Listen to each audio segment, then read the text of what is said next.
विष्णु भगवान ने पृथ्वी को किस समुद्र से निकाला था, जबकि समुद्र पृथ्वी पर ही है?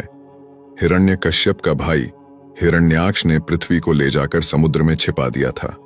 फलस्वरूप भगवान विष्णु ने वराह का रूप धारण करके हिरण्याक्ष का वध किया और पृथ्वी को पुनः उसके कक्ष में स्थापित कर दिया।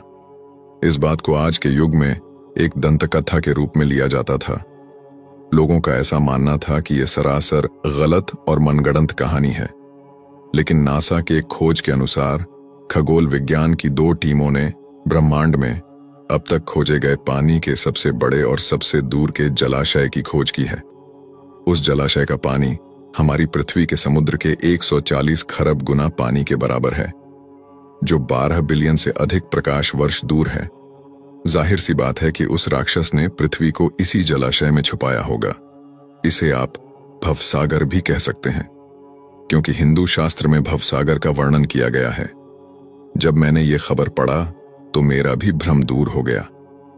और अंत में मैं सिर्फ इतना ही कहना चाहूंगा कि जो इस ब्रह्मांड का रचयिता है, जिसके मर्जी से ब्रह्मांड चलता है, उसकी शक्तियों की थाह लगाना एक तुच्छ मानव के वश की बात नहीं है। मानव तो अपनी आंखों से उनके विराट स्वरूप को भी नहीं देख सकता। कुछ महान लोग, जिन्हें यह लगता है कि हमारा देश और यहां की सभ्यता गंवार है, जिन्हें लगता है कि नासा ने कह दिया तो सही ही होगा, जिन्हें यह लगता है कि भारत की सभ्यता, भारत का धर्म और ज्ञान विज्ञान सबसे पीछे है, उनके लिए मैं बता दूं कि सभ्यता, ज्ञान, विज्ञान, धर्म, सम्मान भारत से ही शुरू हुआ है। अगर आपको इस पर भी सवाल करना है तो आप इतिहास खंगाल कर देखिए।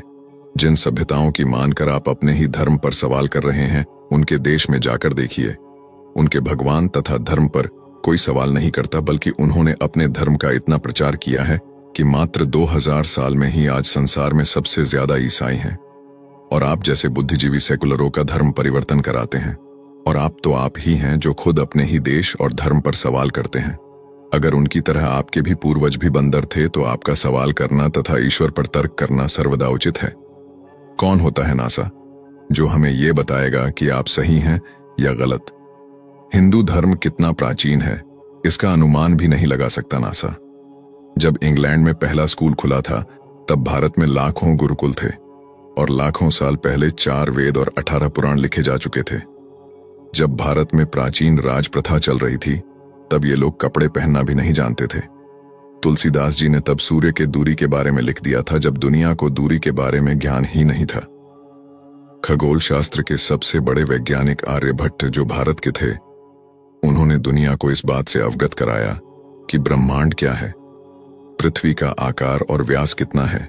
और आज अगर कुछ मूर्ख विदेशी संस्कृति के आगे भारत को झूठा समझ रहे हैं, तो उनसे बड़ा मूर्ख और द्रोही कोई नहीं हो सकता।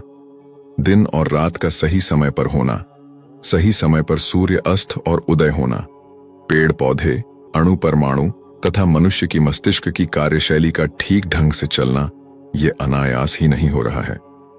जीव के अंदर चेतना कहां से आता है, हर प्राणी अपने जैसा ही बीज कैसे उत्पन्न करता है, शरीर की बनावट उसके जरूरत के अनुसार ही कैसे होता है, बिना किसी निराकार शक्ति के ये अपने आप होना असंभव है। जय श्री राम, जय सनातन धर्म।